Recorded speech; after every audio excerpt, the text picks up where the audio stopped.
Welcome everyone. Welcome indeed. Welcome to the Constructors Championship. I'm RWB Beanster. I'm your commentator for this evening. Welcome. It's 26th of January 2021 and we're here in Hungaroring. We'll go through that in a minute. We're on the 9th session of 10, so this is the 9th round. 2 races tonight, 2 qualies tonight, and there's only one more round to go after this.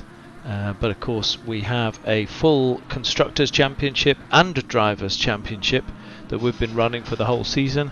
So let's take a little look at the highlights from last week, which was round 8 in the dark in Barcelona. Beautiful scenes as the cars get off the grid in good formation.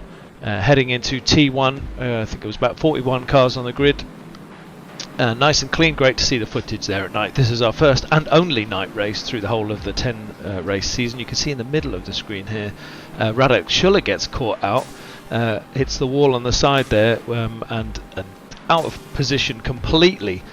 Ben Cobbe gets put a move on him by Daniel Barnett into T1 on lap 2, and you can see Damien Wilk here sailing a dummy to Claudio Allegro, who gets caught out into the top of the corner there, and instead of just losing to Damien Wilk, he actually lets 3 cars go past, so he lost a lot of pace down the hill into Lakasha from the Kamsa corner.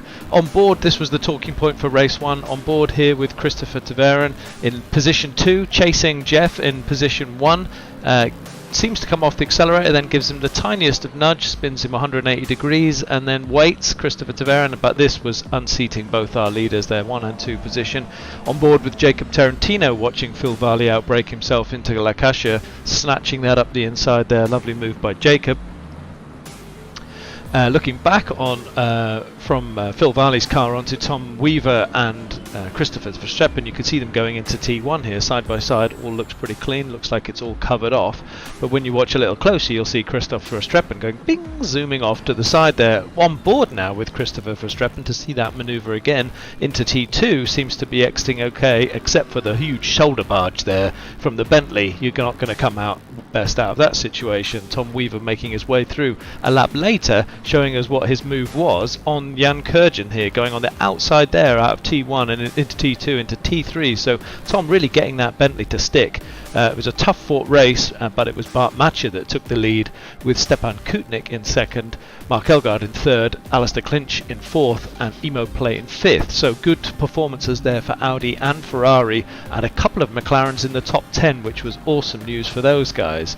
Into race 2, and I give you a nice bit of drone footage here from the back of the grid running forwards to the front. You can see what it's like when you're picking up pace here, already 120 miles an hour as you're heading down here, picking up real fast, and you'll see off on the right here as we see the headlights of a spinner, and that's Radek Schuller again. 2 races, and he's pretty much out on the first corner. That he didn't even make it to the corner in that case. So Radek in the Honda having a dreadful night. Off the lead here, it's Christoph Verstappen in the Nissan. First time we've seen the Nissan take us away, and it was to be like this for much of the race. Christoph able to handle that Nissan very well, but it's not the fastest car. Jan Kurjan putting a door-to-door manoeuvre on the outside of James Lacey there on the Kamsa corner, heading downhill, really tight and well negotiated by both drivers. And on board here we can see both Ferraris getting in a bit of a muddle here, Bart Matcher and Mark Elgaard. No contact because they're teammates. We think we might have a chance on board with Christopher Taveren, but no, backs away from the corner. Here we see Turo Napone coming wheel to wheel with Simon Trebek. Don't know what happens here, but he turns into him, loses control of that Bentley across the track, and on board now with Emil Schoblum. This is what it looks like. The Bentley's gone sideways. We miss our braking point and then pile drive into a unsuspecting AMG on the corner there, unfortunately for Emil. On board here, watching Stepan Kutnik and Mark Elgaard doing pretty much the same thing, but Mark Elgaard getting off track there in his wheel-to-wheel moment there with Stepan. Damien Wilk here passing one up on the inside of Charger, Charger not closing the door quick enough on Nate Newcomer, who slides up on the inside in his BMW. Charger's clearly not happy. That was rude. I let one through, but not two. And so Charger fights back and slides it back up under the inside of that Beamer and takes that position back. No, thank you, sir. As we go into the final corner there, and you can see Magnus Dahlgren there, only a lap later here, getting in a bit of a pickle with Charger as well here. Charger covering himself off on the inside line. Magnus gets a little touch, but you know, they're old friends, so why not just straighten him out and let him take back that position anyway. That's what you call honest sportsmanship. Taveren puts one up the inside of Bart Matcher, but you can see how tightly packed these guys were. This is for first, second, third, fourth, fifth position, and that was really how it was all race. Very, very tightly packed all the way through the field, but particularly at the front here, as you can see them running over the line here, pretty much line astern, as they go into the final corner, and to win, Christoph Verstappen winning for Nissan, taking it over the line, and that changes our whole board. So Christoph Verstappen getting a lot of points there, but Bart Matcher consistently scoring highly. So Bart's the leader still in the championship with Christoph Verstappen third, and Stepan Kutnik in third there.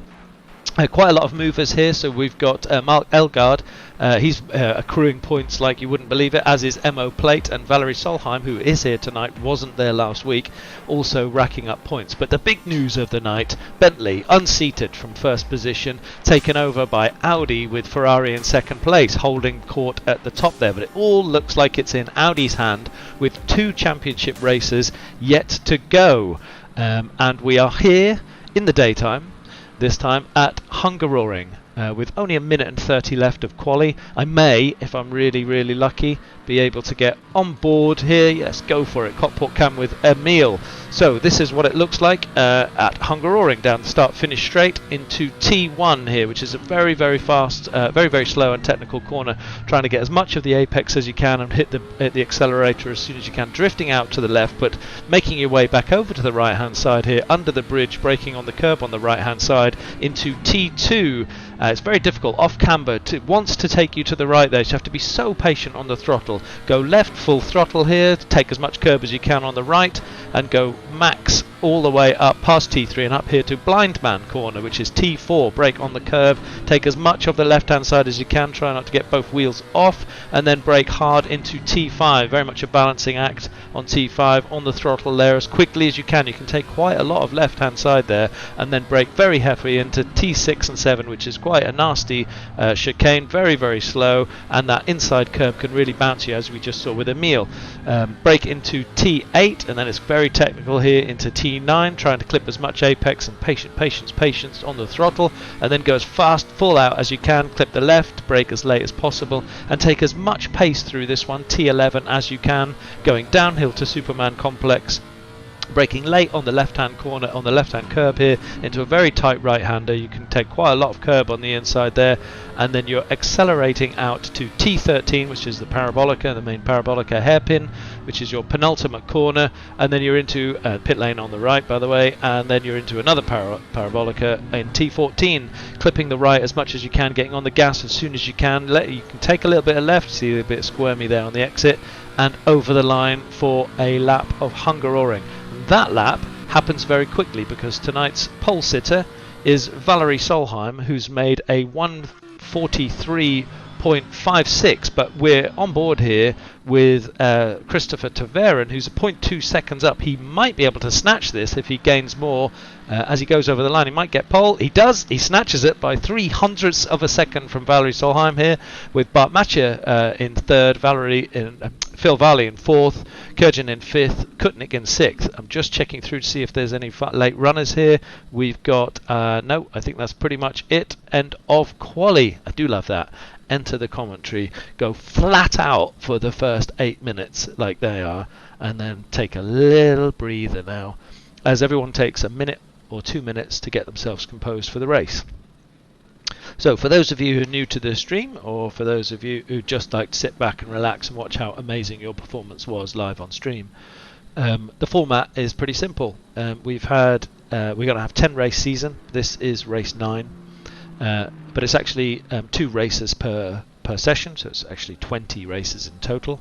The format is a 10-minute qualification, 30-minute sprint race, no mandatory pits, no fuel, no tyres needed, so if you see someone in the pits, they're in trouble. then another 10-minute qualifying, and then a 30-minute race. So the final positions in race 1 do not count towards your grid position for race 2. And what that means is you end up with quite an exhausting sprint session as a driver. You're in for 10 minutes, you have to go full beans, there's no opportunity for you to come back in, do a bit of tyre pressure changes, go out, refix yourself. You've got 10 minutes, and with an in lap and an out lap, you might as well just get your tank in and go for it. You possibly could get 2 sessions in if you do a drop to pit, but it's a tight call. And then you do a 30-minute sprint, which is pretty full on here. Hungaroring is a very technical track. Takes a lot of concentration, a lot of turns, and then you do it all over again. So we grid up, and let's just get the interface nice and clean. Let's take a look from the top. So nice helicam, he should be up here. So we have a nice mixture on the front here. Again, Mercedes at the front with Lamborghini in second place, Ferrari third, Lexus fourth, McLaren in fifth, which is fantastic news for the McLaren fans out there.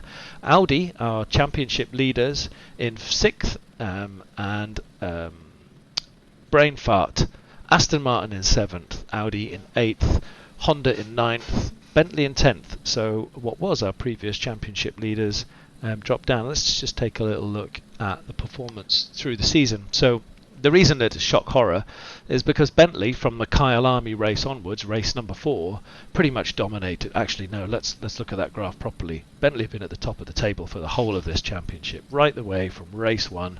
They've dominated.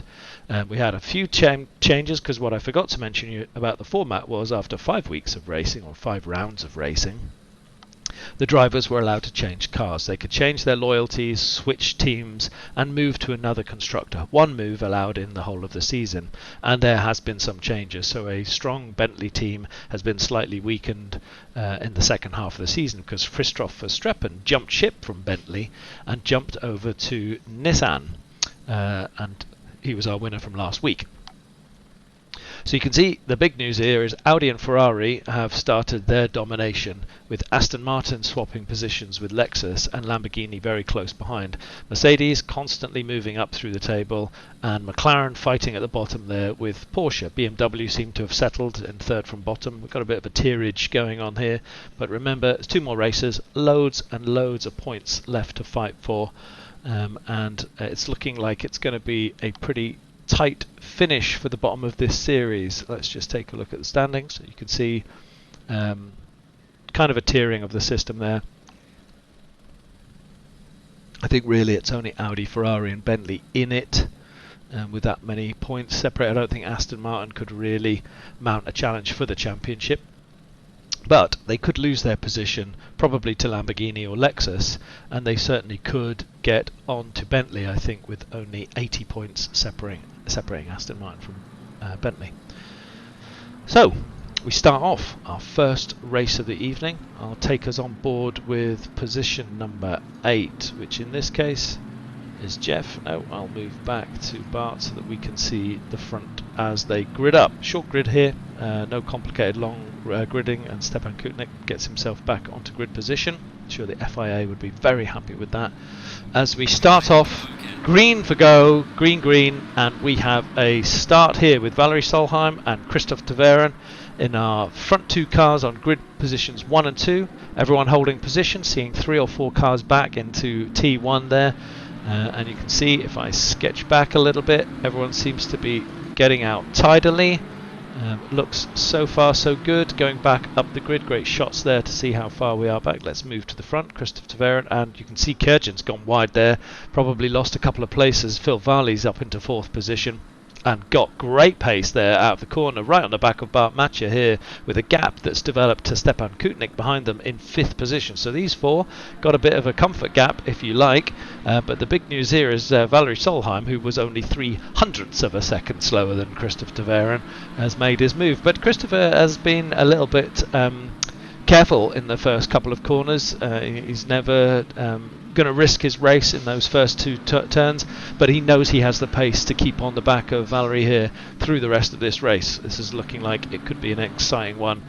Great mix of different manufacturers there. You can see Bart Matches right on the back there of Christophe de Veren, but to be honest, it's extremely difficult to make a pass here at this point in the circuit. This complex is not really a passing zone unless the driver in front of you has made a big mistake. Lost his braking point there, did Bart Matcher, and he looks like he may have let Varley through, but no, covers himself off unless Varley does the undercut, which is extremely difficult because again there's another parabolica just around the corner. Let's switch back here and look at this wheel-to-wheel action. Literally a train of cars behind Christoph Verstappen, but he was used to that. Spent the whole of Barcelona second race last week pretty much holding everybody at bay in the Nissan. Great distribution of car manufacturers in the top 10 as well, as you can see on the screen. Let's go helicam and look back on the circuit. We'll move a little bit further back to 18th position. This is Mad Al. I can see somebody offline there. I think he's just getting those tyres warmed up. Going further back to Sebastian Terentovic because I want to just make sure that we capture anyone who looks like they may be making a pass here. Any surprises? We have 41 drivers here tonight. A couple of new names I can see, which is wonderful. And also lots of the familiar faces here. No big surprises when it comes to who's at the front of the pack, however. Magnus Dahlgren may be qualifying a little bit further down than you'd expect him to be in 32nd position. We've seen also Emil Schoblem in 30th fighting at the top end of the pack, and he's now in 29th. So a few out of position drivers, but generally speaking you can see the pattern emerges as the faster drivers always find their ways to the front. Tom Weaver here in the Bentley in 6th position. And looking pretty good. Valery Solheim is 1 second faster on this lap than his previous, so whatever he's been eating this evening has certainly worked, because that rather stunning liveried looking Lamborghini is driving away at the moment. If we go on board with Christophe de Veren, who is also 0.7 of a second faster than 0.8 of a second faster than his previous lap, as everybody's tyres get up to pace, that's nothing. He's a second up now, Christopher de Veren, but Valery Solheim ahead of him is a second and a half up. So as they start to settle into their tyre temperatures and pressures, it's Valery that's dialed it in quicker. Moving back here, Alistair Clinch, it's got to be an error on my side here, saying he's 6.8 seconds quicker than his previous lap, but that doesn't look too quick to me as he gets overtaken there by Turo Napone, who puts it into T1 nice and comfortably. It's very possible to do an overtake around the outside of that corner, but you have to really trust the driver behind you or next to you to keep safe. Particularly if you're on the outside, you then have the line for this next corner. It looks to me like it's basically who's behind here. Alistair Clinch struggling a little bit with the performance of his Lamborghini. Dropped back a place, looked like he dropped back another place there out of T2, so getting a little bit unseated in 14th position. Let's move up to Aaron Araday, who looks like he's on the very back side of Jeff here, fighting for 7th position.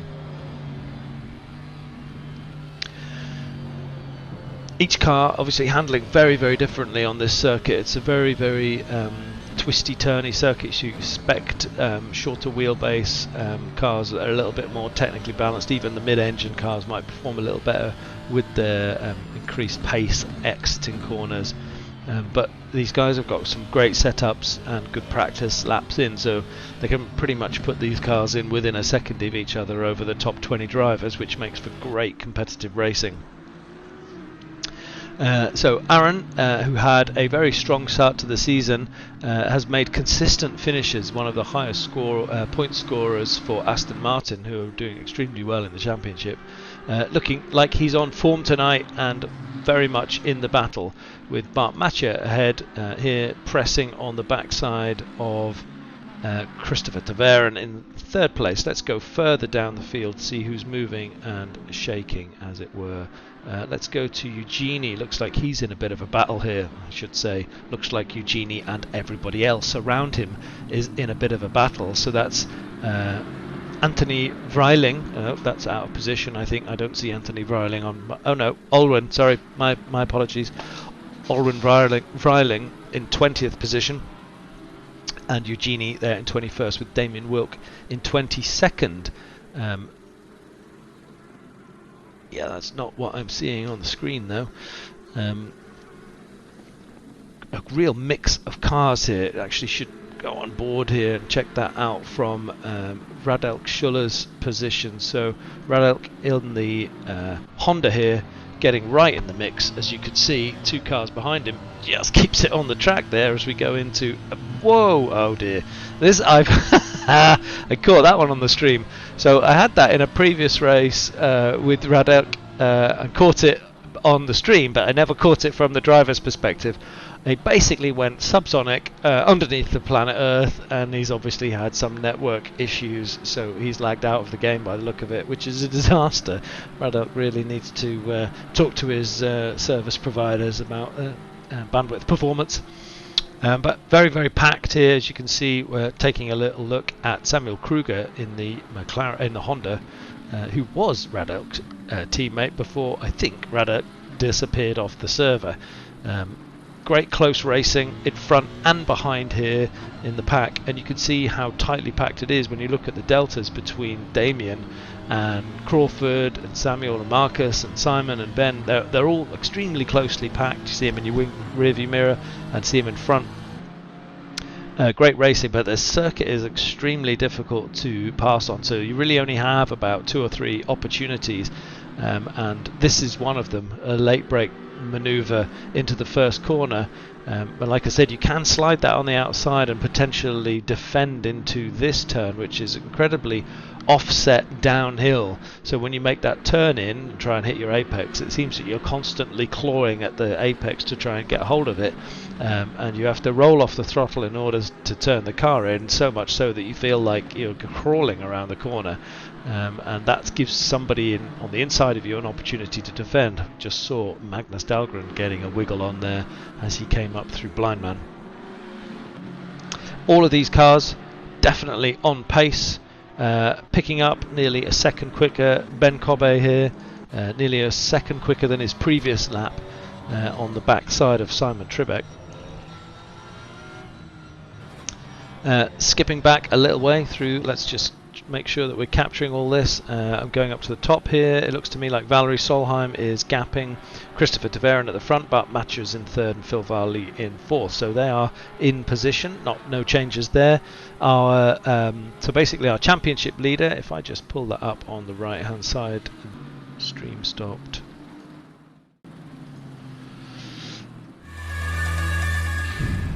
Back.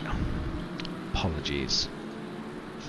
If you look on the championship driver's position on the right hand side there, you see Radek Schuller, who we were on board with when he disappeared off the server, in 6th position in the championship. Xavier Eugenie, quite a long way back on this particular evening so far, is in 10th position on our championship. But it's actually Bart Matcher and Christoph Verstappen who are fighting for it at the front here. So if we go back to the front of the grid, 1.6 seconds is the gap that Valerie has made on Christopher. But it's actually really, where is Phil Varley and Christoph Verstappen? Where is Bart Matcher and Christoph Verstappen in this? Well, Bart Matcher is in 3rd position, and Christoph Verstappen, who is manhandling the Nissan round here, is 15th. So this looks to, in this current situation, looks to really drive home Bart Matcher's leads, but it could also give Stepan Kutnik the opportunity to catch up as well. He's in 9th position, a good 3 or 4 positions ahead, or 6 or so positions ahead of Christoph Verstappen. Tom Weaver's man on the move here, 0.2 seconds up on his previous fastest lap there in the Bentley. You wouldn't think a Bentley would be particularly nimble around Hungaroring, but on the hands of Tom, it's almost like a Scale Electric's car. Some good times already being put in. We saw quali times in the 143s, and Valerie Solheim has put in a 143.713, our fastest man on the circuit. Only one other driver in the 143s at the moment, and no surprises, that's Christopher Tverin in second place, and they are both up on their times going into lap number 6, I should say. Tracking back, let's make sure we're capturing as much as we can. Mark Elgaard is in position 12, right on the backside of Marko Podolski there in the McLaren in front of him. And Mark was top 5 last race, really getting his head around this. Ferrari, and obviously extremely quick driver. Looks to me like this pack in front of him is very closely compressed. 1, 2, 3, 4 cars within touching distance effectively. It looks to me like it's Jacob Tarantino at the front of this mini queue here, who is in position 8. So realistically, this is a fight for 8th place. Behind us, we've got Emo Plate with a gap of 1.6, so a kind of comfort zone behind us here with Mark Elgaard. But these 5 drivers tracking each other. It's interesting psychology when you're in this situation. What do you do? Because you definitely don't try and put any manoeuvres up through the technical part of the circuit, and you wait for the opportunities ahead. But it's very easy, I think, when you're in a fast group like this that's collected so close, to just think that this is your race. It's my race to get to the front of this queue, but it's not really the truth. The front of this queue is in 8th position. You're racing for the very, very front of the circuit, but you have to concentrate on what's ahead of you here and keep your eyes up as much as you can. But it is exciting thing about motor racing in general. You can be in 25th position fighting for 30 minutes solidly with 24th and have the best race of your life. And you see Jacob Tarantino there drifting wide and allowing everybody to slide through by the looks of it, indeed. And also Elgaard trying to go door to door, absolutely door to door there, with the McLaren of Podolski. And I think he's been covered off. Has he? No, he's going to keep that car. No, Mark has to submit, I think. Let's go back on board to see if he can make a manoeuvre up to blind man. I can't see that he can, but everyone inherited a place there, and that's the thing. You're in this battle, but here's an opportunity. Could slide up the inside, goes for a late break, gets covered off very well there by Podolski. Great driving by these guys as they still continue to battle. We're not even at halfway mark in race number 1 here.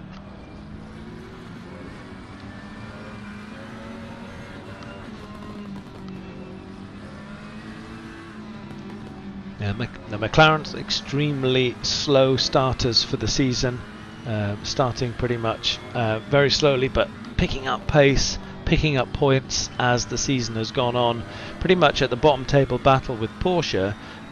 But when you look at the last 2 or 3 weeks' performances, if they'd started the season in that form, it would have been a completely different fight.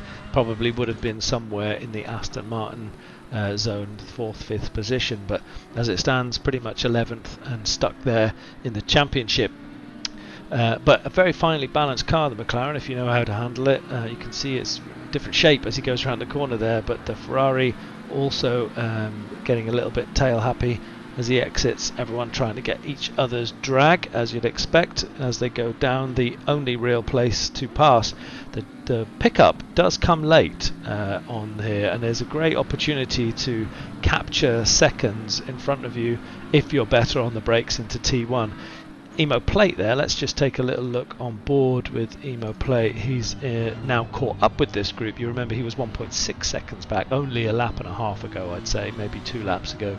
So he's really now made this 3 a 4 again, with unfortunately with Aaron Araday dropping 2 behind us, who no, it was Jacob Tarantino, wasn't it, who outbroke himself. So where is Jacob? Having made that mistake previously, let's just run to the front of the track here and check how we're getting on at the front. Gapping each other, I'd say pretty much consistently, 2.8 and then a 2.3 second gap and then a 1.3 second gap. These guys are really starting to spread out at the front. It's only when you get to Marko Podolski in 10th where it starts to tighten up a little bit, as he has Elgaard coming for a second charge into the technical section. This is the fight for 10th position. Let's take a little look back further down the field, because Samuel Kruger here in 19th place is a half a second faster than his previous best. He's in a bit of a ding-dong battle by the look of it with Damien Wilk. Let's go on board, look at the back of Damien Wilk as we see Samuel Kruger, Marcus Dahlgren and Jonathan Steele all having a right go at him into here, to the bottom of the hill corner. That's into the final parabolic here. No, I lied, it's not. Yes, it is. This is the penultimate corner, and you can see wheel to wheel behind him as they go into T14, the final corner on the circuit. Damien in 18th position, looking pretty comfortable at that point. He's kept them away. They're all getting in their own squabble behind him, which is always good news for you. Looking in your rear view mirror and seeing everybody else fighting position is always going to help you if you can concentrate on your lines and braking points to gap them. We go back a place and look what it looks like on the back of the blue Ferrari of Magnus Dahlgren, and you can see Samuel Kruger in the McLaren still very much in this battle, with Jonathan Steele right behind him and picking up Simon Tribbick as well. So this is 2 Hondas in this cluster of 4 right behind us, and 2 or 3 places behind us as well, so all trying to pick up points here. Going further up the field, just to make sure that we make mention of this, Terry Agoras here consistently scoring a lot of points for Porsche. Struggling team, struggling with the handling characteristics that seem to have changed. A lot of drivers who really loved the Porsche in ACC have maybe fallen out of love with it after the latest tyre updates and model update. But Terry has stuck with it to his great credit this season, and he's collected a lot of points through the season. Just going to check once more, is Terry in the top 25? He is. He's in 23rd position there with 429 points, and I'm going to guess that he is the very top scoring Porsche driver as well, so kudos to Terry. And he's really stuck with the car and improved with the performance throughout the season. Not an easy car to take round any circuit at the moment. Welcome back to Nate Newcomer there in the BMW. Absolutely not the car that you would expect to perform well at Hungaroring. Has a longer wheelbase than most of the other cars. It's a brute down the straights, as we all know, but it's not exactly good on the intricate stuff. But welcome to Nate. He was scoring extremely highly in our first race of the season. Second race, looking like the Beamers were going to be an almighty car to beat. And then it just fell away. It was very difficult to collect points. Xavier Eugeni has been persevering with it for the entire season and doing extremely well. Tracking back a little bit further on the circuit, let's take a look at Madal, who was up on his previous best. Madal's in the Bentley here in 25th position. Ahead of him is Kai Banks and James Lacey. Let's jump on board with Kai Banks because he looks like he's got hunger for the Lamborghini in front of him. So on board here with Kai Banks as we go on to Blind Man, keeping it as close as we can. Great line taken by Kai there onto the inside, takes that early apex, puts the pressure on James as he accelerates early. Got to pick your braking points so carefully here when you're so close to the car in front and into the chicane. I would expect this Nissan to ride these curbs a little bit more comfortably than the stiff chassis of the Lamborghini, but there's so much intricacy in the corners if you can get that correct, as Valerie is showing us at the front of the circuit in his Lamborghini. This car's an absolute monster around the technical stuff. It looks like he got a good run there, did Kai. Let's go Helicam, see if he can make that outbrake manoeuvre. He shows his nose, hopes for a mistake, and he pushes him wide, but unfortunately compromises himself, and Madal looks like he's going to have a go around the outside, maybe thinking of the switch back here. Madal taking a late apex to collect a bit of extra pace going into T14, and they end up pretty much where they started, but good close racing. But the Lamborghini gets excellent drive out of T14 and gaps the pair of them by the look of it. Going back to 28th position, couple of positions before, Kevin Shepherd here on a fast lap of his own, 0.3 something seconds faster than his own fastest lap. And if we track back to the front of the circuit, fastest man on the circuit is still Valery Solheim, who looks like he's catching up with back markers here. He is on lap 11, 2.4 seconds ahead of Christopher de Veren, and his fastest lap here, Valerie's, is 1:43.494, and Taveron's is 1:43.716, so less than 0.3 of a second between them, but again they remain the only two drivers in the 1:43s. We have 1, 2, 3, 4, 5, 6, 7, 8, 9, 10, about 11 drivers in the 1:44s, and our fastest other in 1:44 is Bart Matchett in third position, so pretty much the fastest laps tracking the race positions as it stands at the moment. Let's skip around a bit, make sure that we capture as much of what's happening on circuit as we can. Just going to check in, I do think we've had a few retirements. Alistair Clinch has retired, so has Christoph Verstappen, that's news. So our second position championship driver Christoph Verstappen is really going to lose a lot of points this week because he's already retired on race 1. Jacob Tarantino, who we saw go extremely wide into Team 1, looks to be a retirement. Crawford Brown also a retirement in his BMW. Daniel Barnett is in 36th position. Robert De Vries 35th. Nicolas Quazele 34th. Sebastian Deventovic 33rd. Alvin Vreiling is in 32nd with Casper Nielsen in 31st, Ben Kobe in 30th. Emil Schoblem, quite far down for Emil, in 29th. Kevin Shepherd in 28th. Joshua Barton in 27th, looking pretty good. And Alexander Weiss also in 26th. Mad Al's 25th. James Lacey is in 24th. Radek Schuller is off, if you remember, because he disappeared. He was in 23rd. Kai Banks is 23rd. Having held off Simon Tribeck in 22nd, not having held him at all. That's the other way around. Jonathan Steele. Oh, that's a ding-dong of a battle. Let's stick with this. This is Jonathan Steele, Samuel Kruger, Damon Wilken, Marcus and Magnus Dahlgren all having a go at it. So that's for 21st, 20th, 19th and 18th position. So all fighting for position here with Claudio Allegro literally right in front of them all. So this battle with 7 minutes left of the race is absolutely raging. It looks to me like Marcus Dahlgren's got something, popped a pill or something, because he's absolutely on the chase here. Having just seen him pass Damien Wilk at that group, he's now looking like he's all over the back of Eugenie in front of him. Go on board then to see whether he's go on board Marcus Dahlgren to see whether he's actually going to make any positions here on Allegria in front of him. But yes, certainly got a run on there. Might be able to tuck it up the inside here, but there's nowhere to go if the car's right in front of you. But he's got his foot down. This will be an interesting drag race.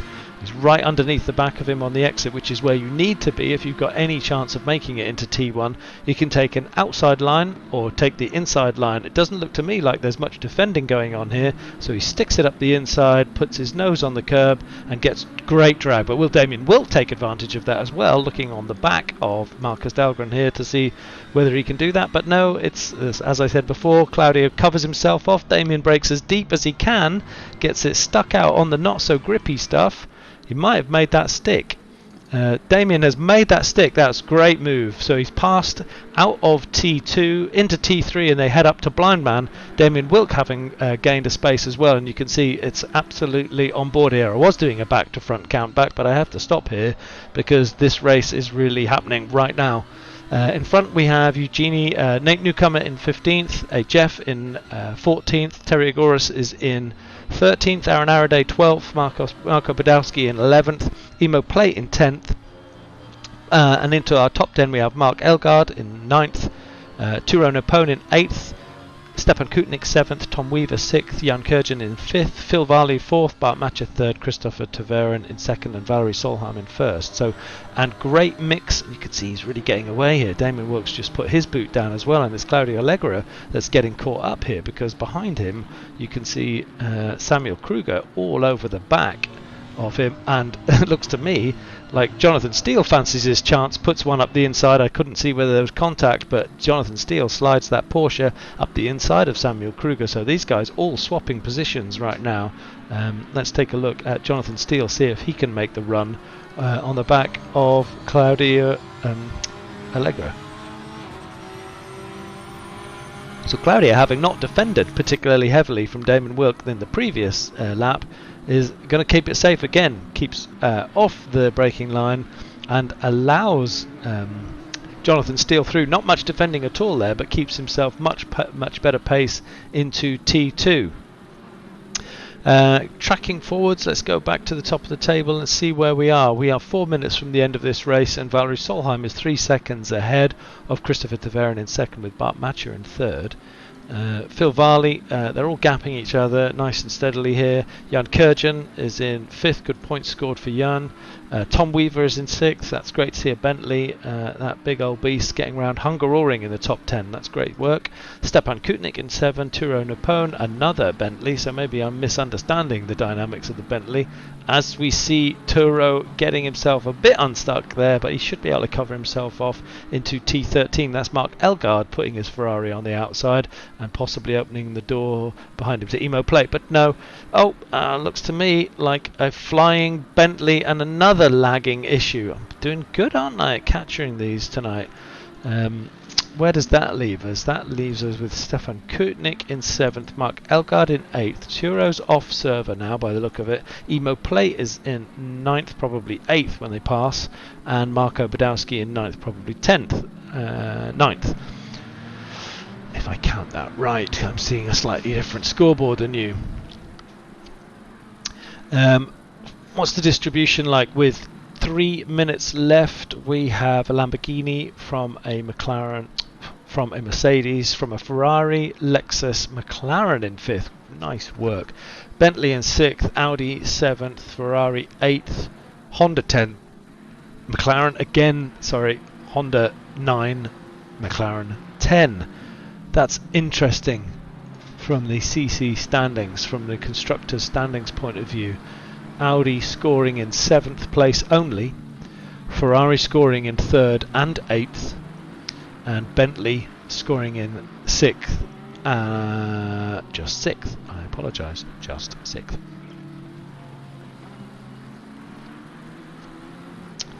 Let's see where the racing is happening. We have Samuel Kruger there in 21st. He's looked like he's in a bit of a ding-dong. Let's go on board with Samuel and see how he copes with this. We are 2 minutes left from the end of the race. No changes at the front, fairly uneventful, slightly processional at the front. Honestly, they just gapped each other throughout the race, kept each other at distance.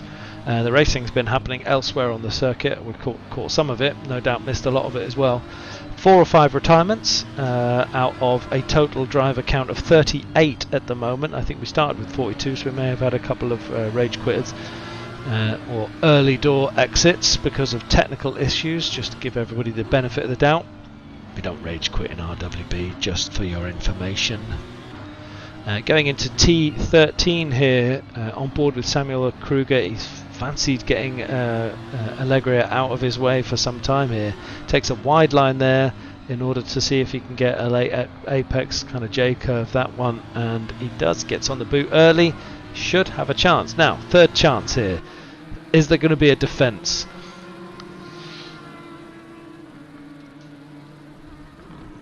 Well, he's being very passive, I'd say. Allegria there being very passive, not only letting one, but potentially letting 2 through there. He probably could have covered himself off if it defended a little bit more neutrally there, but Claudio Allegria should hold T2 here if he keeps that car on the inside. But it's actually Simon Tribeck on the outside fancying his chances, but he's missed out on that particular moment. But still a lap to go for these guys as we run to the top of the grid to see where we are as Valerie starts his final lap with some back markers ahead of him. Gaps again pretty much either extending at the front of the track here. Good work by the back marker, sees the Valerie coming through. I saw an Aston Martin in the background there, but it wasn't anyone in the top 10. Could have been Aaron potentially, who ran a little bit wide into T1. So that's been an extremely solid race from Valerie. He didn't quite make pole position. It was Christopher Tverin who took pole position by 3/100ths of a second. But ever since the first corner, Valerie's just driven away from this. So extending his lead, 0.3 of a second per lap pretty much. And just stretching out away from Christopher Tverin in second place. So great haul of points there for the Lamborghini. at the front, with Christopher Tverin in second position. Also pretty much gapping Bart Matcher as well in third position here. Phil Varley's always been on the tail or thereabouts of Bart Matcher, but not close enough to make a manoeuvre stick here. Jan Kurjan puts that McLaren into the top 5, which is a mighty result for McLaren. I'll be extremely happy with that. Tom Weaver does an incredible job with the Bentley, putting it into 6th position, and Stepan Kutnik continues to score regularly, week in, week out, for the Audi. He's had such an eventful championship, Stepan has. Mark Elgaard, late entrant to the championship, has been also scoring very heavily, clearly got his arms around the Ferrari extremely well in 8th position. And Emo Play also relatively late entry into the competition, being a very, very consistent scorer there in the Honda, which is exactly what they needed. Marko Budowski in 10th position in the McLaren, also great point scoring, just if they'd started the season like this. Aaron Araday in 11th in the Aston Martin, with Terry Agoras top scoring Porsche, great work. Jeff there in the Audi in 13th, I think he was a little bit higher up earlier in the circuit, so in the race, so obviously had some issues.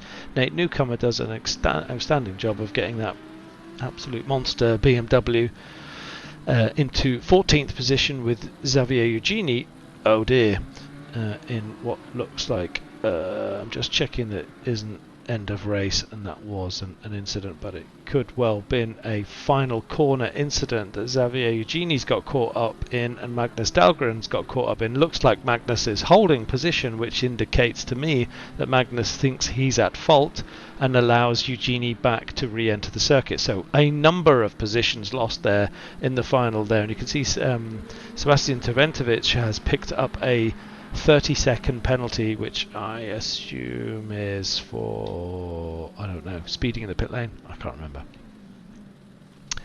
Well, that would look like a last corner incident there between Magnus and possibly Xavier and a couple of other drivers, but Xavier was looking like he was just about to fall in line behind Nate Newcomer, his other BMW driver, which was going to put him into 14th position, but Damien Wilkes seems to have inherited that joy into 14th position, with Kai Banks in 15th, Samuel Kruger 16th, Jonathan Steele 17th, Claudio Allegri 18th, Simon Trebek 19th.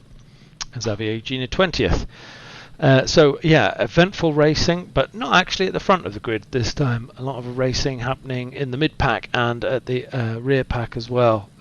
Very close. You see a few overtakes happening into T1. That was, I think, where we saw most overtakes.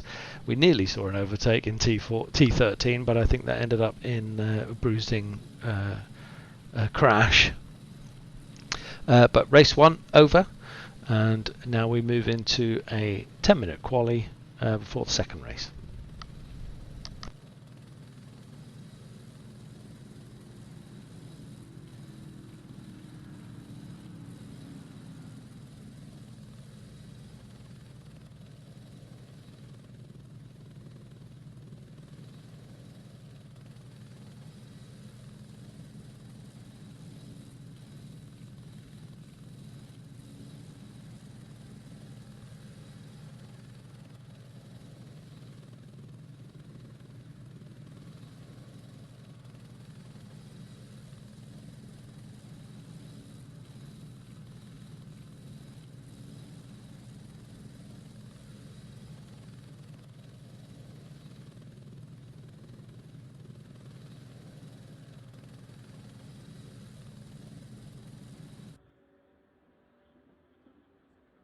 Green light, go, go, go.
Excuse me, just getting myself a little water break, giving my voice a rest.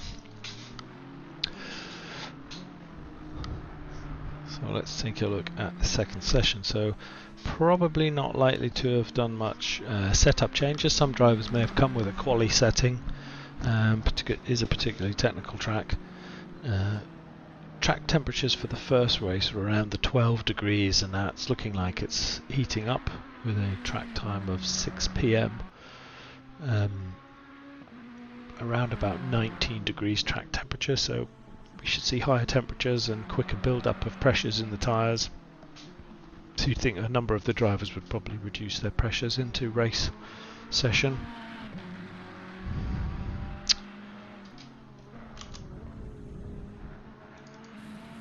Out laps first, and let's see how they clock up on their main laps here. But Mathieu, one of the first ones into his fast lap, if we take a little look at track map.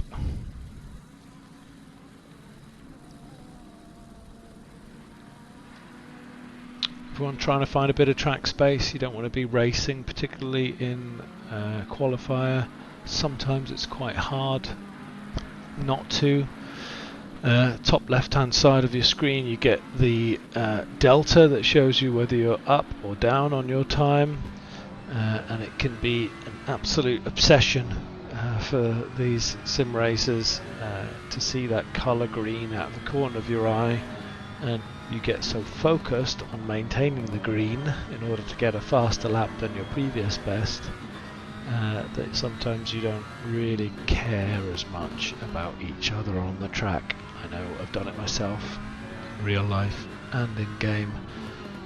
You just get so focused on making sure that you get the maximum grace position as you can, and if somebody else is holding you back, which could in that case be that guy there, sometimes you just plunge through and demand the space yourself. Easily done. But Mathieu, first over the line, gets us onto quali. Let's go back a couple, because Alistair Clinch looks like he's in good form here, running a lot quicker than his. Actually, pretty quick. Doesn't make it over for a time, must have been a void time, but Mathieu is second. Turo Napone has just put in a 144.148. So everyone's still in the 144s. Track temperatures are warmer, so you'd think these times might drop a little bit. Let's take a little look further down the grid. Christopher Taveren also looking like he didn't get a valid first lap. It's extremely easy to get an invalid lap here. Turo Napone is top of our table. Let's go back up to the top of the table to see what that looks like. Jan Kurjan in second place, only 0.1 of a second behind. But Mathieu is 0.4 up on his. He's looking like he's heading into a 143.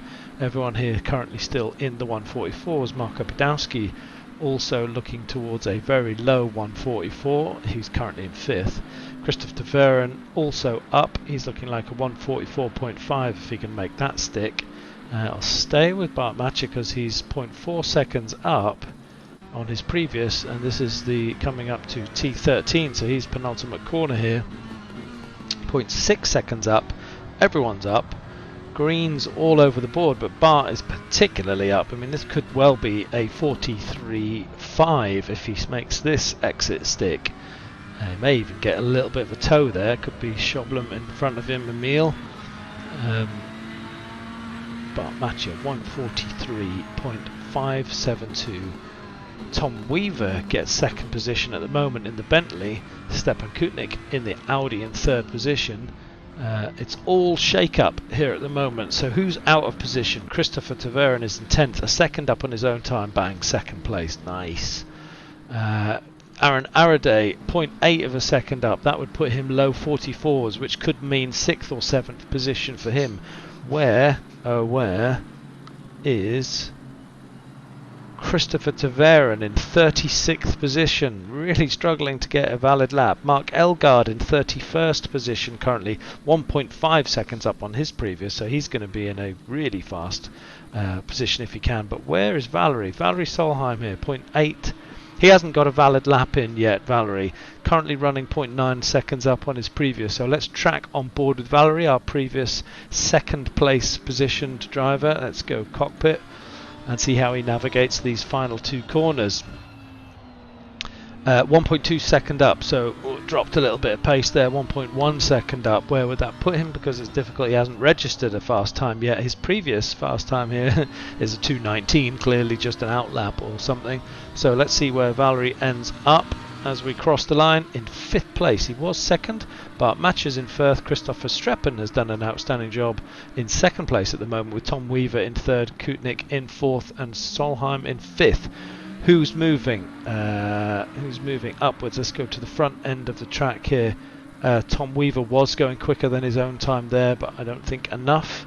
Jan Kurjan in 11th, 0.4 of a second up. That'll give him a 43.8 something, which is around the 3rd or 4th position mark. So if Jan can keep this pace high, he's currently 0.4 seconds up on his own previous best in 11th position. Now that could have been an invalid lap. I just looked up and saw he looked like he was off track there. Can't tell whether this is a valid or invalid lap, but he's still 0.4 of a second up, 0.5 of a second up here, putting him in contention of the top 3 if he can make this stick.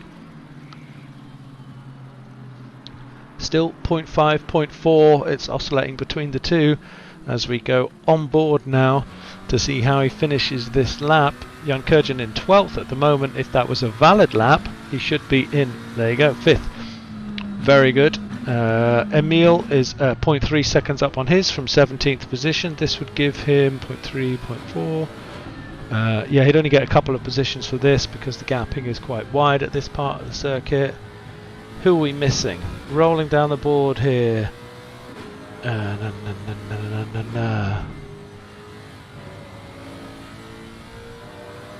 Yeah, most of the usual suspects. Radek Schuller not on server, did not make it back for race 2. That's a real shame.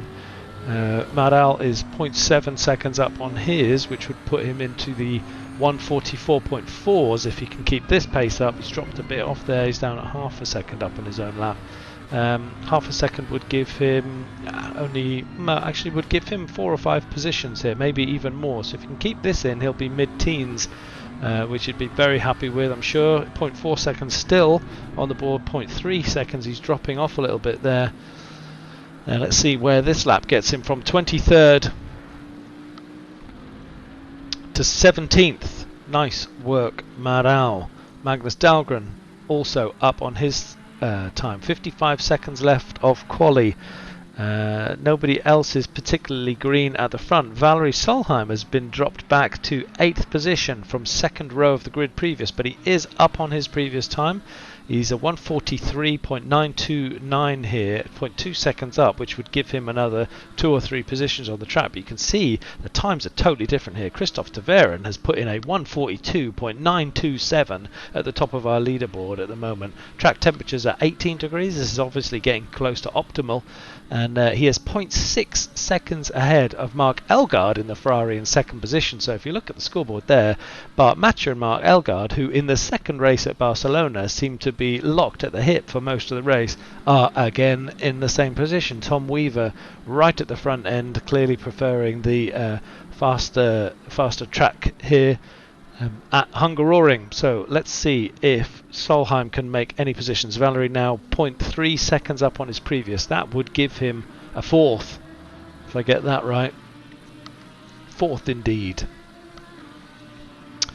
Jonathan Steele, high finishing Jonathan Steele from the previous race, is currently 14th, 0.3 seconds up. Again, that would probably only gain him a couple. He might get to snatch Phil Valley's 11th position away if he keeps that pace. Is actually increasing. So it looks like we're settled at the top. Most of the top 5 drivers are in the pits. So it's Christopher Taveren from Mark Elgaard, from Bart Matcher, from Valerie Solheim, Tom Weaver, Christopher Streppen, Jan Kurjan, Stepan Kutnik, Alistair Clinch and Aaron Araday make out your top 10. But still Jonathan Steele is pushing on. He's 0.2 seconds, so dropped a little bit of pace there in that technical section. And he may get to 11th, we'll see. But again, very different spread of drivers and cars there. order's been completely mixed up, and while we were watching, by the way, Valery Solheim put us into 4th from, I think he was 8th or 9th when we were following him previously, so as you might predict. So Jonathan Steele, probably not a valid lap, as he stays on 14th.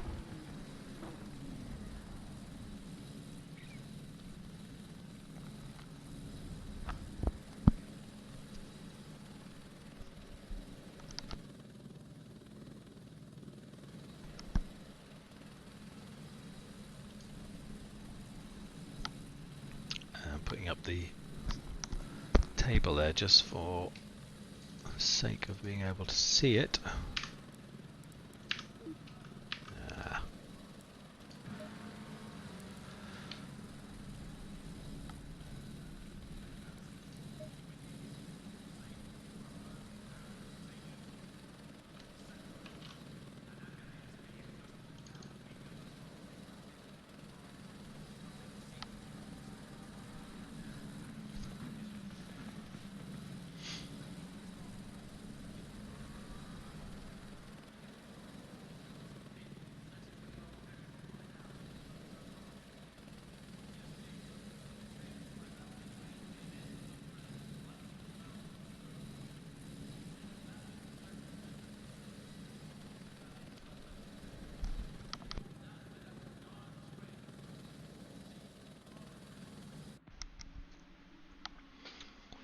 So 15 degrees track temperature now, dropped considerably to race time of 7 p.m. in game, and that will have an effect on a lot of the drivers here. It'll change, I guess, how quickly it takes them to dial their car in, but what we saw in race 1 was that Valery was extremely quick to find pace in his tyres and in the car, stretching his lead from lap 1 consistently throughout the race. But he's on row 2 now instead of row 1, so he's got to get past Christopher Tavern again, but also Mark Elgaard with the Ferrari of Bart Matcher next to him. It's notable that Tom Weaver is in 5th, finishing very strongly in the previous race, and Christoph Tavern, in 6th position, also top 3. So top 3 rows, I should say, going back through the circuit. Funny when you're back, you're starting the race in T13. I guess it's possible and probable, actually, from this point in the circuit, that the race is actually starting as you enter T14, so it gets extremely difficult to get a green light when you're side by side with everybody else in a corner, and everyone's trying to respect their lane discipline and make sure that they watch out for any of the kind of concertina effects that we've seen earlier in the season into T1, which is a very heavy braking zone. 40 seconds or so left to go before the start of this race. Our final 30-minute race here at Hungaroring on our penultimate race track of the championship. And I have to say, apart from it being the highlight of the championship next week, as we go into our final round of the Constructors Championship, it is at one of the most brutal tracks at which is Mount Panorama, just outside of Sydney, an absolute man-maker of a racetrack. I expect that to be a really exciting race. Absolutely love that circuit. It's crazy fast and crazy high risk going over the mountain. And if I'm honest, and I think most drivers in professional driving and probably in sim racing as well, there's no comparison between Mount Panorama and Hungaroring. And yet here we are, penultimate race, as they grid up for the final rolling start of the season. And we're off. Going to track forward, see if Christopher Tavern can hold that inside line. 4 abreast behind him. Let's just check that from the helicam. It looks very deep into the brake. Does Christopher Tavern? He's opened the door, possibly takes that hit of going wide, hopefully no time advantage there, covers himself off into T2. So really broke very deeply with those cold brakes and cold tyres. Again getting caught out by the cold tyres. Looks to me like Mark Elgaard sniffing around, but he's going to close the door there. Mark Elgaard gets the run. Can he do him by blind man? It's going to be extremely risky at this stage of the race. And I can see a spinner at the back there. Looks like it was a Lamborghini that was going left field there, but Mark Elgaard makes that move stick on the outside, and not only does Christopher Taveren lose one place, he loses a second place to his nemesis Valerie Solheim, who slides that Lamborghini calmly up in between, and Bart Matcher right behind the two of them.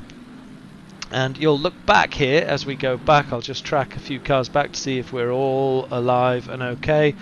Slightly off track there, but no wheel to wheel. Everyone seems to be moving. I think we might have one or two dropped off the server. Let's go to the front to see how Mark Elgaard is getting on in first position, where he's not blinked twice at this. Christophe Taveren is also right on the back of Valerie Solheim. Bart Matcher again getting himself really caught out on that braking position as he tries to extend it out, but covers himself off behind us in that from the green Nissan of Christophe Taveren. Let's go on board here with Christopher Taveren, in third position as we track to see whether we can catch up with both Valerie Solheim in front. We've definitely got the run here, although that Lamborghini does get very slippery in the air as it gets up to very high speed. Sticks himself out, shows his intentions as clearly as possible. Valerie Solheim gives him room on the apex, and what great racecraft by both drivers to have no contact in that corner. Very difficult to judge your braking positions and moderate your braking through the corner at that small milliseconds of braking differences. In front of us, Mark Elgaard looks quite comfortable in first position. Good for him. He was in the right position at the right time, you might say. Let's take a little track back here. Let's go Tom Weaver, who was in on the third row of the grid, I think, in fifth position. He's currently in sixth. He dropped a couple. I think Jan Kurjan might have been one of the guys who moved upwards there. Stepan Kutnik's on our tail behind us with Phil Varley for company, and Aaron Araday in 10th. But you can see, if you look on the back of Tom Weaver here, you'll see it's pretty much car after car after car. So with only one or two laps into this race, and you'd expect it pretty much to be like this for some time to come. Let's take a little look further back to Turo Nippon here in the Bentley, and this view clearly shows how tightly packed we are still at this point in the circuit, and there's no room really to take advantage of anybody else at the moment unless they make a proper mistake. Everyone very, very close. Marco Badowski is probably on the back of Jeff here. Let's just check that out. Marco potentially getting the run here as he exits out of the final corner. Again, extremely difficult to see how you're going to make that much manoeuvre. Looks much closer when you're in the cam than it does when you're watching it from the helicam. Not really much opportunity to put one up there, unless of course Turo gets his braking point wild and gives you a half chance up the inside, but he doesn't. He's going to cover off there. Let's go tracking back a little bit further to this group that looks pretty much hungry for each other.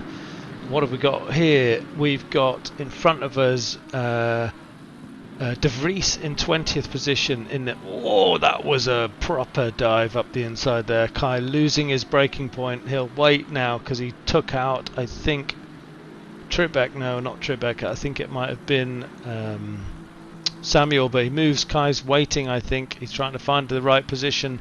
Has lost sight of the other driver, so he's rejoined, but Kai lost his braking point into T2 there and took out somebody en route there, and now he's got himself wheel to wheel with, I think that's Josh Barton. It is Josh Barton going around the outside of him.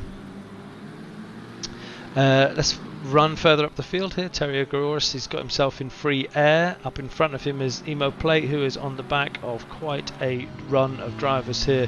We've got Magnus Dahlgren in front of us, dicing left and right behind Jonathan Steele, with Turo Nippon ahead of them both, and Marco Badowski and A. Jeff holding us into this position effectively all the way up here to 11th place from where we're sitting in 16th. I love watching the racing on board because you get to see the behaviours of each driver, and I think that's one of the things that's really great about sim racing.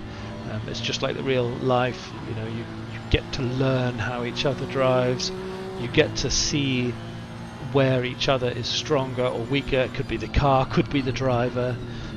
When you start to see mistakes happening from the driver in front, that gives you so much encouragement to find more pace, to be more smooth, and to hit all of your braking points and turn in points. If the driver in front of you is just so consistent, it can improve your game, because maybe they're faster than you genuinely around this circuit, and you can learn from them. So there's always opportunities when you're in the car to find ways to be faster, I found. And we got a slider in front there. I think that was Jonathan Steele getting himself into a proper Dukes of Hazzard around Blind Man at the top there. Holding it, which is great car control. Not easy car to keep hold of when that Porsche wants to go. Man, it goes. Tricky little section this is. Keeping on board here with Emo, because he looks like he's got the pace of the group in front, and behind us is Terry Agoris picking up his pace on the group in front. So he's basically reducing the gap. Let's take a little look further up the grid. Mark Elgaard 0.6 up on his previous fastest lap, but he's still got Christopher De Veren, who just misses it, goes very, very deep there into that corner, into T13. So Christopher De Veren fancying himself for this, and no surprises. He was 0.6 seconds faster than everyone else, the only man so far on circuit in quali and race trim to go into the 1 minute 42s. So Christopher definitely feeling like he's got the pace in this second race tonight. But our race winner from the previous race, Valerie Solheim, is currently in 5th position, but definitely tracking on the back of Christoph Verstappen, who has made a great deal of progress. So this is Christoph Verstappen in 4th place, putting that Nissan where no Nissan really should be, in 4th, having won the race last week in that incredibly bizarre colour scheme. Sorry, Christoph, man, green and red. Whoa. And Valerie sees the opportunity up the outside. He's gone on to the not so sticky stuff, and Tom Weaver behind him will feel like that's an opportunity, but it looks to me like Valerie's trying to find his route past here, possibly being held up by Christoph, and he's gone wide onto the grass there, and he's let Tom Weaver straight through, but he has not. It's an absolutely incredible regather there by Valerie Solheim. He's 2 wheels, maybe even 4 wheels off. Let's track him here. Off on the grass, still hits his braking point and gets the car turned in, but Tom Weaver's all over him now, absolutely feeling like this is his moment. He's gone side by side. It's now just a braking distance opportunity, and it's just it keeps that car where it shouldn't be. Really great to see, really high quality car control there from Valerie as he manages to keep the car collected. Pretty sure I would have been backwards, slamming into a wall somewhere in that manoeuvre, but not only did he keep it together, but he's managed to recompose himself for the next lap, and he'll put that lap behind him as something that never actually happened. Behind us, let's take a look at that. That's Jan Kurjan and Phil Varley taking a move up the inside into T1. It looks like he should have this covered, but if Jan Kurjan can keep his boot down, he'll have T2 covered. He just got the rear quarter of his car stuck out there. Let's have a look. They swap positions. I don't think that's going to help Jan Kurjan unless he thinks he can get the underpass here. Nope, Phil Varley covers him off, so that's a great move there by the purple and black Lexus in RWB livery of Phil Varley, going on board then with Jan Kurjan to see whether there's any scope for this to be regathered. You have to take so much of that corner on the left hand there, and there's plenty of pace inside this car. You've got to be careful of the throttle there because he'll get an off track, but with a 30-minute sprint you can get a couple of off tracks and not worry too much about it, as long as you keep careful. Into the technical section here, just a lot of patience required on, off the throttle, dab the brake, on, off the throttle most of the time through this section. And we can see we're not really gaining much on Phil Varley, so let's jump forwards into Phil's car because he looks like he's got an opportunity on Stepan Kutnik up in front of him. Racing going on all over the circuit. Apologies if I'm missing it. because I'm losing my voice as well. Phil has managed to keep Jan Kurjan off after having made that nice overtake. He's gapped him, and now he's putting pressure on Stepan Kutnik, so feeling like this could be a good phase of the race there. You saw coming off the brakes there in order to give himself a better run on the exit of this corner. Keeps it stuck down. This Lexus is pretty pacey. Let's go helicam and find out whether that's got enough drag down the straight for him to make a move. Shows himself as much as he can, but Stepan not falling for that old school manoeuvre, Phil. So far so good. Let's step back a bit. If we go back 4 or 5 cars, we'll see this pack is absolutely on top of it. I think that's the back of HF, and we're now looking at Marco Badowski with Turo Napone behind and Magnus Dahlgren in that group of 4 drivers. So we're 18 minutes left of this race. We've just done 12 minutes or so of the second race of the evening. It's track temperatures of 14 here. We're at Hungaroring, nearly coming up to the halfway point. Who's going fast? Robert de Vries is up on his best lap by nearly half a second. He's in 23rd position. Let's go back to front, see if we've got any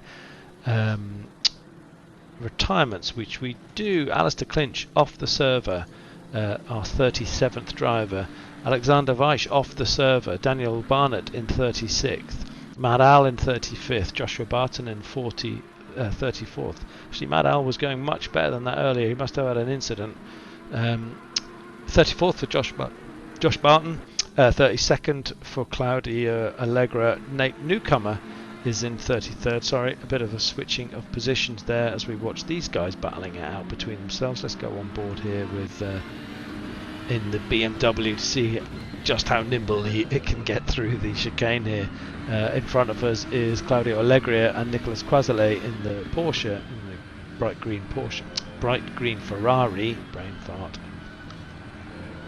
who has got himself very much out of position, and we get blocked on the inside there, but can we hang it out on the outside? Yes, we can. Nice driving there from Nate. Keeps that apex, which wasn't easy given the car. It looks like he's got the opportunity here to pass Allegria into this braking zone, but keeps himself safe. So let's go back to helicam and move up to Ulwin Vreeling off the server, Crawford Brown off the server, Claudio Allegra 31st, Samuel Kruger 30th, Casper Nielsen 29th, and they're in a bit of a ding-dong as well. Like I said, it's just impossible to keep up with the racing all around the circuit. Let's hover with this one here, because we've got Sebastian Terentovic in the McLaren covering himself off with a very neutral centre of the track driving position. They'll go into this braking zone. It looked to me like Sebastian really didn't hit the brakes that hard, and he could run the risk of allowing Samuel Kruger to slide up the inside there, but he covers him off. So it's Sebastian Terentovic in 28th, Kai Banks in 27th, Ben Kobe in 26th, Kevin Shepherd in 25th, Emil Schoblem in 24th. Oh, he nearly got dive bombed there by Kevin, who looked like he was going in for it. He's got the run on him now if he fancies going into the chicane and returning the gesture. He doesn't. So that looked like it was a little close for comfort. Robert de Vries in 23rd position just up the road. Radek Schuller off server. Simon Tribeck 22nd. Jacob Tarantino 21st here. They're having a battle as well. Xavier Eugene defending him in the BMW ahead of them, and being kept in their position by James Lacey, who is in 19th position. So these three having a ding-dong for 19th. Further up the road, it's Damien Wilk in 18th with Valerie Solraheim, who has dropped all the way back down to 17th. Big apologies, I missed that. Valerie was running in the top 5 of the track, and now he's in 17th. So whatever happened, happened. Terry Agoris is in 16th. Emo Plate is in 15th. Jonathan Steele is in 14th. Turo Napone is in 13th. Magnus Dahlgren 12th. Marco Badowski in 11th. Jan Kurjan in 10th. Jeff is in 9th. Aaron Araday is in 8th. Verstreppen is in 7th. Phil Varley 6th. Stepan Kutnik 5th. Tom Weaver 4th. Bart Matcha 3rd. Christopher Taveren still not made his mark. Oh, and Christopher Taveren goes off track out of the chicane as well. Similar manoeuvre that happened earlier to Valerie, but he's also held that very well, but he was looking like he was hungry on the back of Mark Elgard, who looks to be the guy who's either holding position here. So I'm wondering here, so you've got Mark Elgaard and Bart Matcher running in Ferraris. They're fighting for championship position points here because, as you can see, they're currently in second, have been for some time. This is a great point scoring opportunity for Ferrari to take Audi off the top of the table here. There could be an opportunity for them to work as a team here because, to be honest, Christopher Taveren has looked quicker in this second session in the 142s for the quali, and you could see Mark Elgaard having to defend so deep. He's putting him right onto the pit wall, giving him a car's width and no more into T1. But of course, Mark Elgaard, if he can keep the traction going on the outside, which I think he's done, he will defend. This is great work. I'm going to have to go on board with Bart Matcher to see what this looks like from behind here. Let's get rid of the championship table, and you can see Christopher Taveren doing absolutely everything he can to pass Mark Elgaard. Bart Matcher here ready, sniffing around to take the opportunity. These two Ferraris want to block out this Mercedes. The Mercedes is nowhere in the championship. It's kind of not nowhere, that's unfair. It's in 6th, 7th place, but it's definitely not at the front end. You can see Christopher there getting a slide on there. It's not a car that you would normally expect to get quite so shaped like that, but he's very, very on it. Christopher Taveren here, fastest man probably, but Mark Elgaard and Bart Matcher are keeping him absolutely trapped in a Ferrari sandwich here. He knows that. Christopher Taveren will know that, and he'll be thinking about ways that he can stop this trap from happening. Mark may be forcing Christopher into Bart, because Bart is the championship leader, and if you're Mark Elgaard and it was team instructions, you'd be wanting to get Bart into the front of the grid here to get maximum point score for this second race. Oh God, I'm holding my breath, and he's absolutely just got that up the inside, but he won't be able to cover it off. Let's go helicam as Christopher Taveren covers him off into the final corner. This is too good, these three drivers, with 12 minutes to go of this race. This is the race for first, second, third positions, two Ferraris and a Mercedes, really giving us an entertaining front here. Fastest lap time, 1:43.458 from Bart Matcher, who is in third position. Let me just track back. Yep. Bart Matcher in third position is our fastest man on circuit at the minute, and you could get 1/100th of a second, less than 1/100th of a second, between Mark Elgaard and Christopher Taveren for their fastest laps, as Christopher Taveren looks like he got a great run down the hill there, but Bart all over the back of him. Let's go to Mark Elgaard and look on the back to see those two guys fighting it out for second and third position.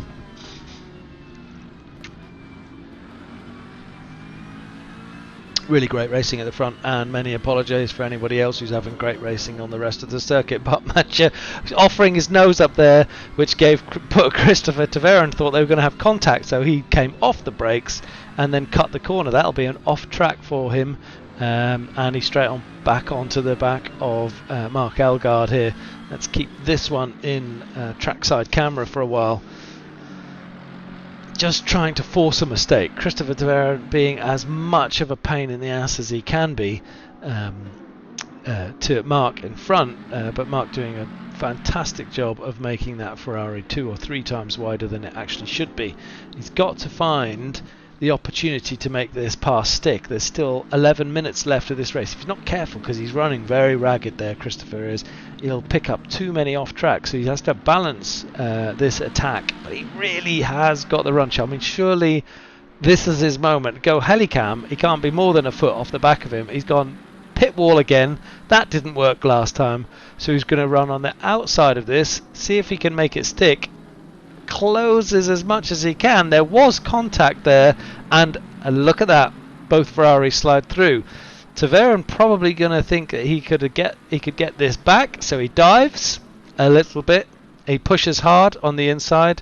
No damage done, no contact made. Regains second position. These three are actually holding each other up now, because if you look back, Tom Weaver and Stepan Kutnik and Phil Varley are all fancying in the last 10 minutes of this race that they could be in it too. I can't take my eyes off it, but I'm going to, because I need to run through. Everyone needs to see where they are on a circuit. So let's go back here. Daniel Barnett in 36th. Nicolas Quazalet here in 35th, Claudio Allegria in 34th, Joshua Barton 33rd, with Nate Newcomer in 32nd. Crawford Brown not there, Sebastian Tarentowicz is 31st, with Mad Al in 30th in clean air by the look of it. Samuel Kruger making a run here on Casper Nielsen. That looks like it might stick. Let's hold. No, I think Casper's probably got him covered into T1. Samuel Kruger goes really wide and reclaims. Great work there. Casper Nielsen then rejected by a place. Ben Cobbe 27th. Robert De Vries in 26th. Kai Banks in 25th. Emil in 24th.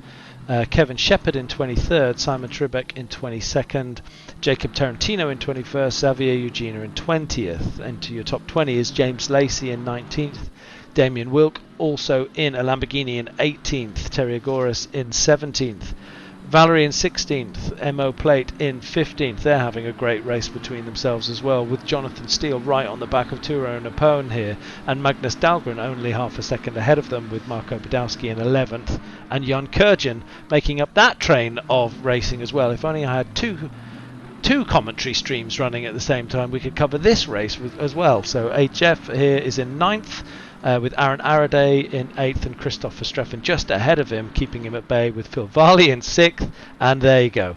That's what it looks like at the front end of the grid from Phil Varley's perspective, going on the outside of Stepan Kutnik into blind man. No, does it as a dummy, breaks early, clips the curb, and now he'll attack him on the outside. In front we've got Tom Weaver. Wow, that was a proper soaring at the wheel moment there. Tom Weaver in front in the Bentley, with Christophe de Veren in third, having been displaced by Mark Elgaard. And look who is at the front. It's Bert Mathieu.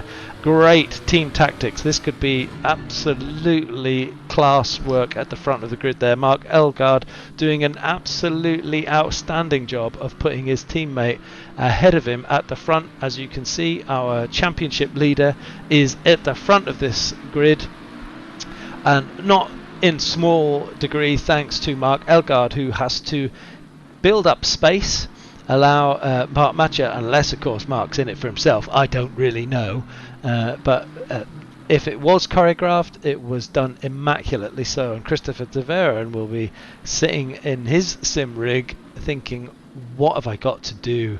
Mark Elgaard did an absolutely outstanding job of holding him back, and if he can allow Bart Mathieu to make a move and get ahead of the rest of this grid, he's done an outstanding job. He's played second fiddle there. Christopher de Veren says no, not tonight, and comes through into second place. He'll cover him off for T2. So now Bart Mathieu has to really keep hold of this gap. So Christopher de Veren protecting his inside line there, running quite deep, but also so does Mark Elgaard in the back there, helicam in order to see it. That might be just enough of a gap, but Christopher de Veren was so much quicker in practice that it wouldn't surprise me if he can grab back that time quite quickly, if he can compose himself.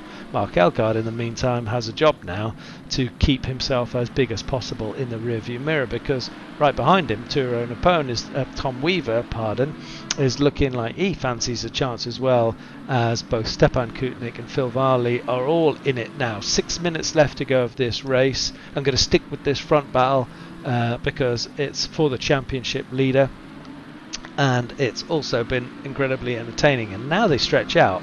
So from Mark Elgaard clearly holding the pack up in order to negotiate Bart Mathieu's way through, and now we're seeing a stretch out. It looks to me like Bart Mathieu might be hitting his pace. And let's just track that. So Mathieu running a 1:43.458, which sure enough is the fastest.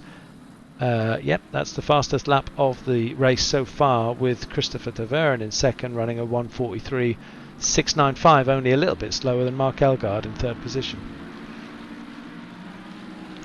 Well, outstanding job if that was team tactics. Hats off, extremely well delivered. We have the Phil Varley in sixth. Let's return to some of the other racing that's happening as well. So going back a little bit further, you can see this group here behind Magnus Dahlgren. Honestly, probably less than 2 or 3 seconds across that position 7 all the way through. So it's actually Christoph Verstreppen here who is keeping Aaron Araday at bay in 8th. HF is in 9th and Jan Kurjan is in 10th, but there's absolutely nothing in it here.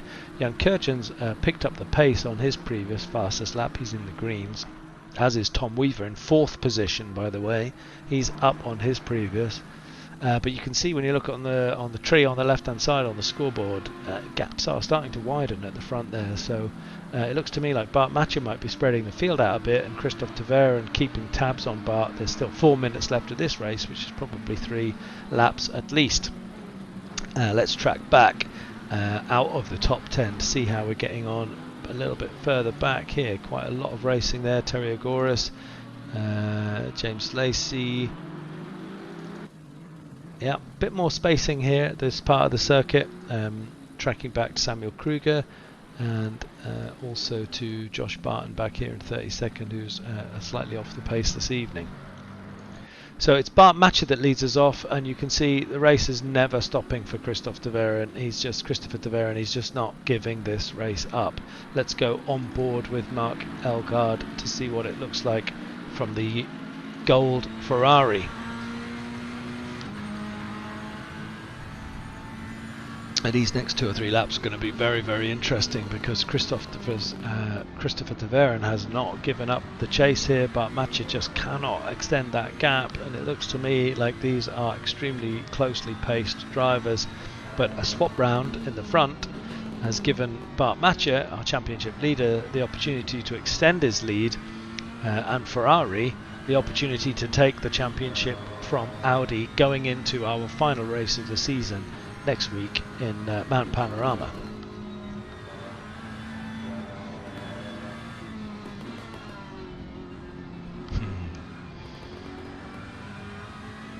Absolutely fantastic to see the racing on board here. Let's go trackside and see what this looks like.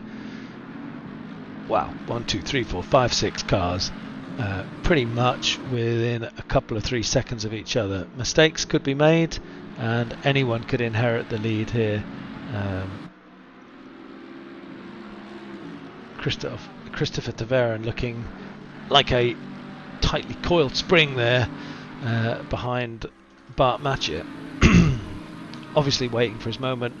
Sure, I can see some back markers ahead on the circuit in Helicam there. Not sure whether they might actually play a role to play here. With only 2 minutes left of racing, Christopher Taveren has got 1 or 2 more opportunities to play his joker card, whatever that might be.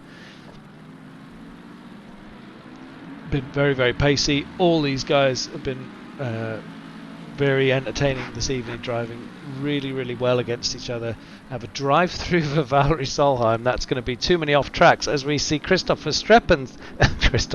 I've said that name so many times. And there's contact. Christopher Taveren makes contact there. He loses out and drops himself back to 6th. But he'll be so angry with himself. He had the car in the right place, but he didn't manage to get it stopped.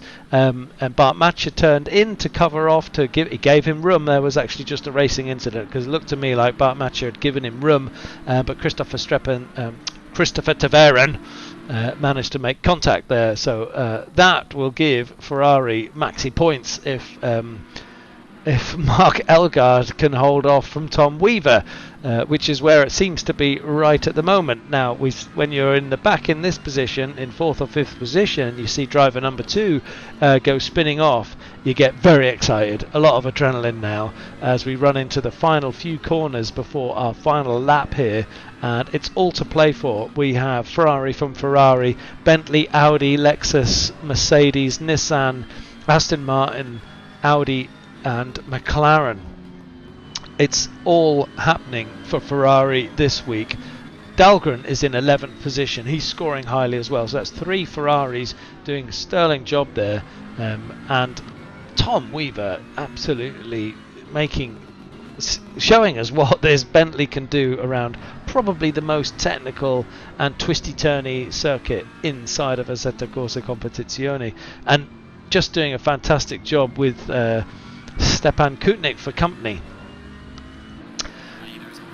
Leaders on the final lap. So what was a comfortable victory for Valerie Solheim in race 1 turned out to be a bit of a disaster. We missed what the problem was, probably some contact or a missed braking opportunity, and then Valerie getting a drive through, which I can only assume is for too many off tracks, which is going some. He must have been chasing so hard to try and get back into this race. But it looks to me like team orders have paid, and Tom Weaver drifts very, very wide there. You can see on the top of the screen Stepan Kutnik goes side to side, and now they're in a race up to Blindman, and Tom Weaver drops a position. Phil Varley feels like he might have a chance as well, so he keeps close on the back of Tom Weaver there. So a slight error made out of T2, getting onto the not so sticky stuff. The wet road really fades away there. If you miss your braking point by a millionth of a second, it seems like you drift away here. But it looks to me, if Phil Varley can keep this together, Tom Weaver's not letting go of Stepan Kutnik. He's absolutely on the backside of him here as we run into the final few corners of this race. But it looks to me like Bart Matcher's going to take the victory from Mark Elgaard, and then the question is whether these three are going to keep themselves in this order as they go into the final two corners. And that's a super drift there from Tom Weaver, goes sideways, and there was nothing that Phil Varley could do to capitalise on that. The big old Bentley basically blocking the road in front of him as he drifts around that final corner into the penultimate section here. Let's go helicam to watch these cars go over the line as Bart Matcher takes us into the final corner and wins the second race here, extending his lead at the top of the table from Christoph Verstappen, with Mark Elgaard in second, doing a sterling team job there. They'll be very proud of themselves. Stepan Kutnik in third position, great points there for Audi, making that happen. I can see in the background Tom Weaver took fourth from Phil Varley, from Christopher Taveren, and Christoph Verstappen. Aaron Araday was 8th, Jeff was in 9th, Jan Kurjan in 10th, Magnus Dahlgren 11th, Marco Badowski 12th, Jonathan Steele 13th, Turin Opone 14th, Terry Goros 15th, Damien Wilkes 16th, Emil Plate 17th, Valerie 18th, James Lacey 19th, Jacob Tarantino 20th, Xavier Eugenie 21st, Simon Tribeck 22nd, Rado not there, Kevin Shepherd 23rd, Emil Soblum 24th, Kai Banks 25th, Robert De Vries 26th, Samuel Krugers 27th, Casper Nielsen 28th, Ben Cobbe 29th, Mad Al 30th, Nate Newcomer 31st, Crawford Brown off server, Alwyn Verling off server, Joshua Barton in 32nd, Sebastian Tarentovich 33rd, Nicholas Croiselet in 33rd, sorry, Claudio Allegra in 34th, Daniel Barnett 35th, Alexander Weiss off server, Alistair Clinch off server of our 37 drivers. Great racing here tonight.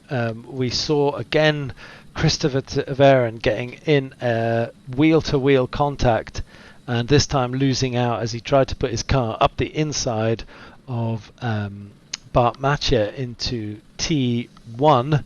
They made contact and he basically span round to 6th position. So what fabulous racing. You know, when you're in a sprint race, you got to sprint, and that sometimes means you make contact. I'm sure that was clean for both guys. So that was our 9th of 10 race meetings. One more race meeting to go, which is next week, and we are in for a humdinger. What a track. We're going to Mount Panorama in Australia for the brutally long straights and the incredibly tricky mountain pass with no room for error. And let's hope that everyone dials in for that final race, because I think the championship season, both from a driver and from a constructor championship, is just about up for grabs. Thanks for joining this evening. I hope you enjoyed the coverage. I hope you enjoyed the stream. If you're thinking of joining us, just do contact RWB on the Discord channel. Thanks to our sponsors, Racing Sim Tool, SimSock and Pitwall Live for their help, and don't forget to dislike this feed. Thank you. Good night.